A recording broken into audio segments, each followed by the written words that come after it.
ที่ตรงนี้เคยมีสองเฮา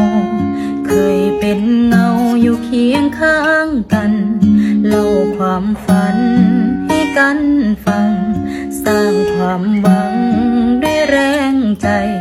สิก้าวไปด้วยกันเนาะสองเฮาในวันนี้ที่เดิมที่เก่าบ่มีเจ้าคือจังวันนั้นเหลือเพียงรูปถ่ายคู่เฮาที่เคยอยู่เคียงข้างกันกับหมอนใบนั้น